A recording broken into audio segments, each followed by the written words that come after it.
Many of you might be wondering, how can we avoid knee pain while hiking? It's quite a serious thing with most hikers. We want to keep on hiking well into old age, but our knees give out.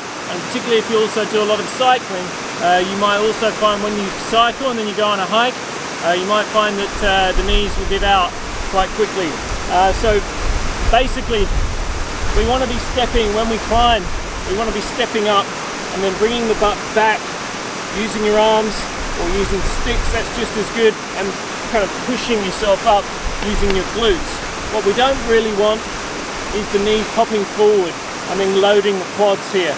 So this is in a very basic explanation of why you might get knee pain. It's too much focus on the quads. It's not going to be as simple as just driving that glute, driving your butt back and engaging the glute. A lot of people haven't really engaged their glutes in years. So the very basic piece of advice is to step back, use your glute, use your upper body as momentum. But I'm going to take you through in the gym now some other things that you can do, and there's a little bit more complex reasons why you can't do that and how you can improve it going into the future. Okay, back in the gym. So I was saying outside that to hike effectively and avoid some knee pain, you need to be stepping up and then pulling the butt back, preferably reciprocate with the other arm, and then pushing yourself up with the glutes.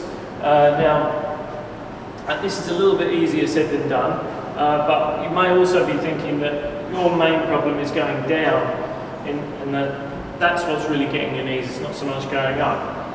Now, of course, you can apply the same principle here going down, so obviously as we go down, instead of going down and then letting your knee creep forward like that as you come down, it is difficult. Again, it's the same principle applies. So as you come down, as the foot lands, you need to brace with the glute and let the glute absorb the impact as you go down. But of course, you've gone up usually first. If you've gone hiking, you've gone up to the top of the mountain and generally fatigued those quad muscles. So on the way down, you're still over-reliant on those quad muscles, but now they're fatigued as well. And so you're going to be putting a lot of pressure on those knees and on those quads. And we want to take the load off those knees to stop that knee going forward and absorb it with the glute and preferably the core here. Now, as I said, this is easier said than done though, so that is a quick tip. But I'm going to go through with you now why that is so difficult for most people, and some things that you can do to make it easier for yourself so that you can actually hike properly and then you can avoid that knee pain.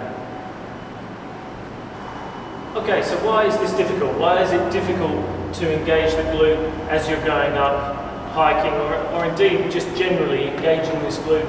Often you'll hear on fitness videos people saying the glutes have been switched off. So why has that happened?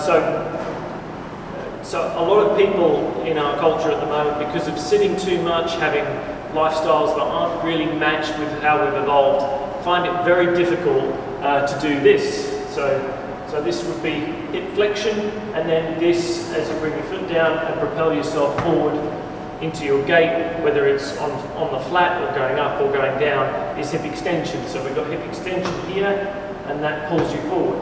Now people aren't very good at this hip extension because they've got a lot of restrictions at the hips, and indeed in a lot of other areas due to their postural alignment and their movement in general is very, very compromised. So when we get into this position and we're going down, to complete this action here, generally we should be able to complete that hip flexion and stay with the neutral spine, engage the glutes and propel ourselves forward. But that's not what happens with a lot of people. As their hips go down here, as their leg goes down and they propel themselves forward, they cannot complete this hip extension with their glutes. So other things take over. So generally you'll see an arch in the lower back, so you might get some back pain.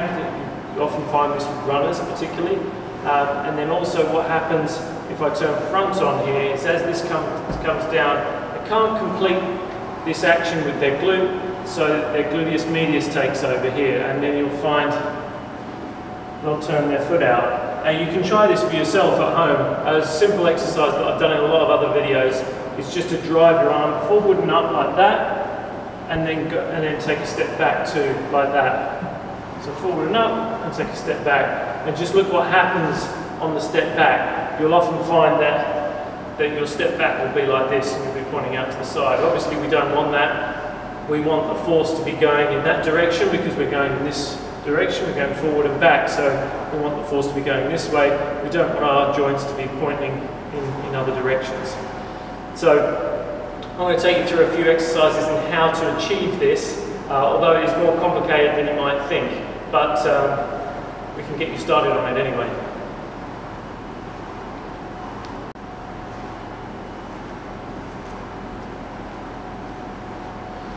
The first and most crucial thing is postural alignment, and you'll see with a lot of my other videos I really obsess about this. So from side on, most people, and you'll be able to see this with me a little bit, is that they'll have slightly rounded shoulders and they'll also have a slightly curved lower back. If I pull my t-shirt here, my vest tight, you might be able to see that curve in my lower back. It's not very pronounced in me, but you will see it in other people. Also, from side on, you'll often see one shoulder lower than the other. Again, this is not as pronounced in me as it used to be. I used to have very much a dipped right hand shoulder from playing lots of squash. But all of these little malalignments in your posture can cause some issues when you go hiking, when you try and activate muscles properly. What should it look like? So from side on, the easiest way to show you here is to pull the shoulder blades back, big deep breath, we've got that curve in the lower spine, and then we posterior tilt the pelvis there to get in a good position. Now, this is the base that we'd ideally be working off. So that's posture first, then I'm going to go into some movement. So I'm just going to show you firstly with the step how things might occur in your body if you don't try and correct your body as a whole system. So if you just simply stick your butt back as you put your foot up on the rock and propel yourself up in the hike, you may see some issues crop up in other places. You might not be able to do it very effectively as well. So I'm just going to demonstrate what I mean by that.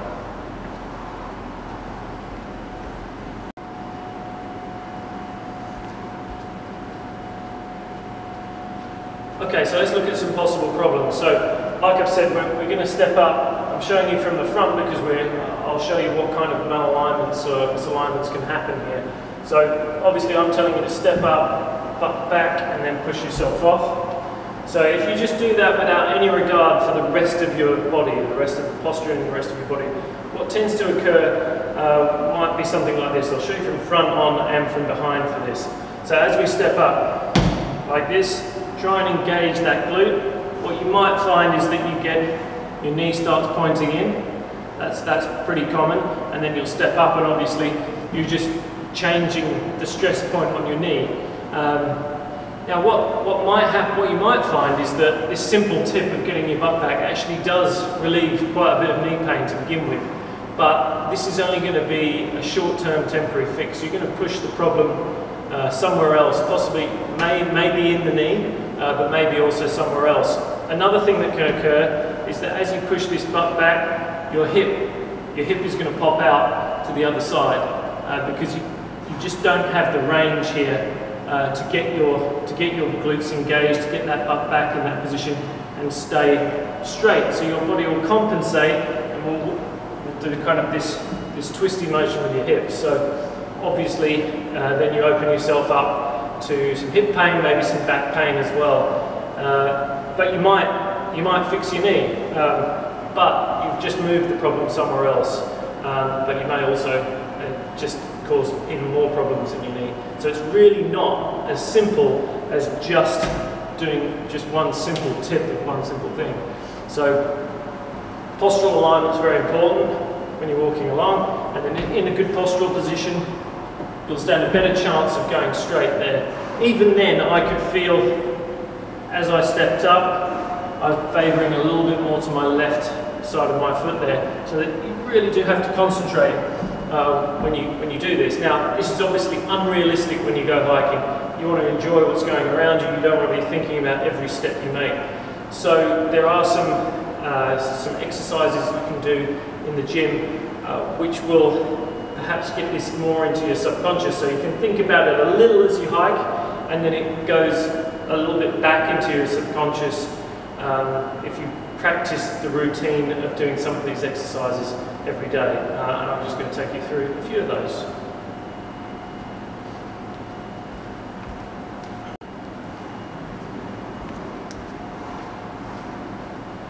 Now, obviously, for the perfect solution to your problems here, it would be useful to get a look at you yourself, because you're going to have some very different postural issues to the next person. So individualising the workout is obviously ideal, but there are some things that you can do that may help. So first, I would recommend doing some myofascial release. Now, on my other videos, I've got a whole series, a playlist of myofascial release points. I'm just going to run you through a basic one here.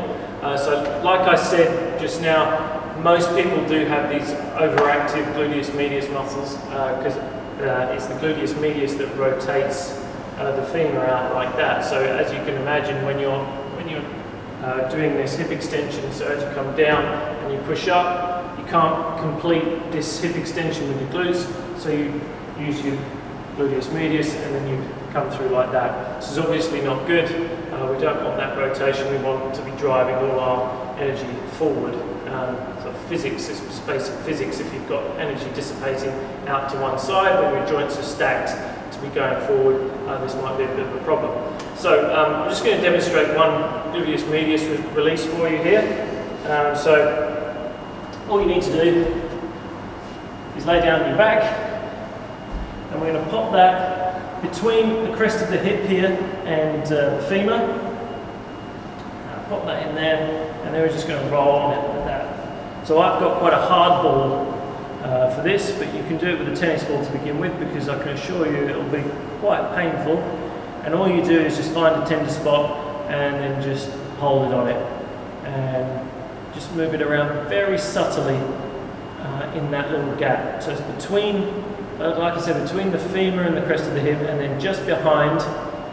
And it's also, you're also going to go kind of down towards the butt crack, so it's kind of in this bit on the top of your glute. And then you just do that for 2 minutes each side. And so that is a good thing to do before you start any activity. It's a good thing to do generally to release a bit of tension there. This can often help with lower back pain and things like that as well. So that's where I'd start you off. I won't just hold that for 2 minutes.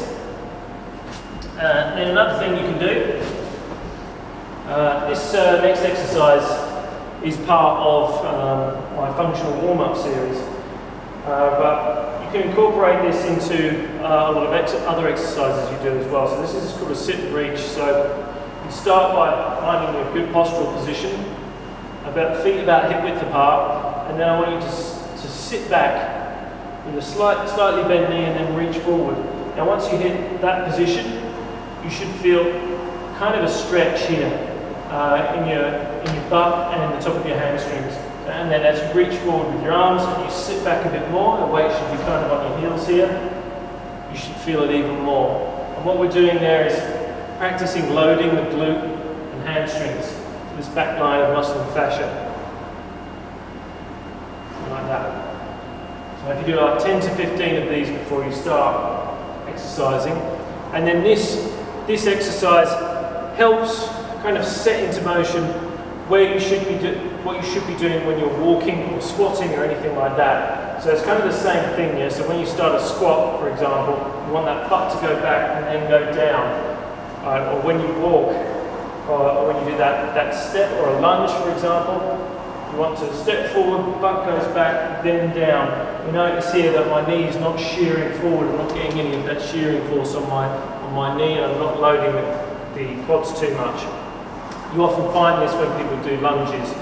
Very common mistake. People will get into this lunge position and they'll go forward on that knee. And all you're really doing is practicing, basically practicing isolating your quad muscles to do that exercise. And that's not how we've evolved to move. We've evolved to move by mainly powering through the glutes and the core. And that knee shouldn't be going forward much at all. really it should be the glutes should come into play when we're doing a lunge. So that's sit and reach.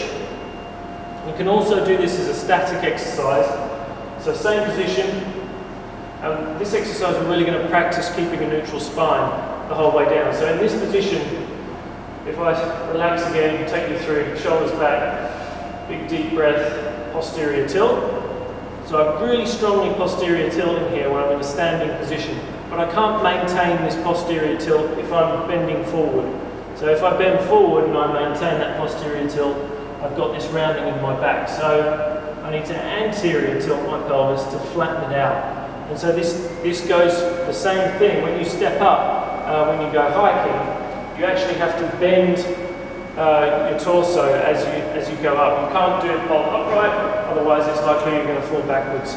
So you need to bend your torso. So as you put your foot up here, you need to anterior tilt your pelvis. So you can practice this with this exercise, the same thing, and we're just going to go down into this hinged bend position, soft knees, and you know you're doing it right because you'll feel it in your glutes and upper hamstrings rather than your lower back. And then you just hold that position. Big deep breaths, look at yourself in the mirror. I've got no mirror here, but I'm assuming that my back's looking pretty neutral here, pretty straight. And it should look flat. Your back has a natural curvature to it, but with all the musculature and the skin over the top, the neutral spine should look flat from the neck to the naked eye. So that's what you're looking for in the mirror. Okay, so again, you can also practice with a lunge. So good exercise to practice a lunge. You can also do this as a step up, but practice it as a lunge. So stepping forward, again, not overstriding. You're not going to overstride when you go hiking. You want to stay in control and stay balanced. So it's going to be a short step forward, and if I do it front on, it's going to be a short step forward, hip width apart. Because if you take a step forward and you go too straight, you're going to lose your balance, and we want some stability there. So short step forward, engage that glute, go back down, and you can go down as low as you like. So you can go all the way down, or you can go down about halfway. But what I'm looking for is that this knee again doesn't creep forward, and you really engage that glute, and then we've got that reciprocation going on the other side. So practice those lunges in the gym, so you can just go forward. You can do this just a straight up and down like a split squat, or you can actually do it as a proper lunge, so just stepping forward, and then stepping back. Stepping forward, stepping back. So there's a few exercises that you can do to encourage that kind of glute function. One last one for you. I'm going to do a pendulum squat with you. So a pendulum squat looks something like this. So you can do this with weights in the hand, but you can do it without also. So without the weight, you're going to go down to there and swing up. And again, the butt goes back. We're not over bending, so this isn't a squat all the way down.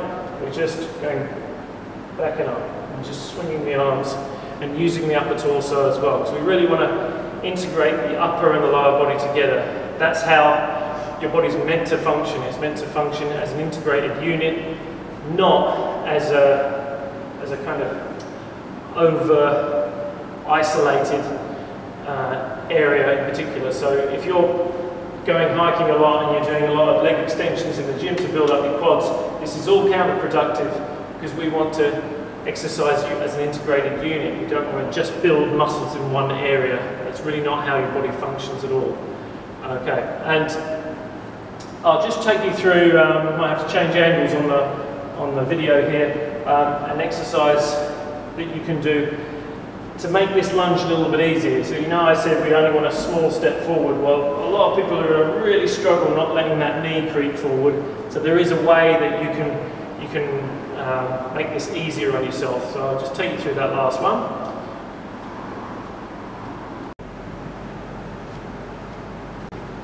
Okay, so we can make this lunge a little bit easier on you. So as I said, this is a difficult function for many people to actually get that butt back without letting that knee creep forward. Now you can do it, I'm showing you here with some bands, so you can do it on a cable machine as well. So all you do is pull pull one of these out and use the weight. So you just need to keep your arms straight, and then you use your weight to sit back, and then you use that weight so that you can help balance yourself, so you can actually kick back and get your butt right back into the action without getting your knees going forward. And this is a way that you can start doing it, so we can really feel that glute engagement a little bit better, and you can actually grasp the kind of biomechanics that I'm looking for when you're stepping up, and also when you're coming down off the mountain as well. So as you step down, you're not going forward on that knee either, you're getting your butt back and actually cushioning some of the blow here with your big glute muscles. Remember, we've actually got pretty big butts for animals. Kangaroos have got slightly bigger butts than us, but humans have got big butts as well, much bigger than like your dog, for example, who's pretty small. Ours take a lot of the tension, a lot of the weight, and they should be engaged in a lot of these exercises. I hope those tips were helpful, and if you want more information, obviously it gets a lot more complex with your posture and movement biomechanics, so check out my YouTube channel and Facebook page at Cairns Gait and Posture Training.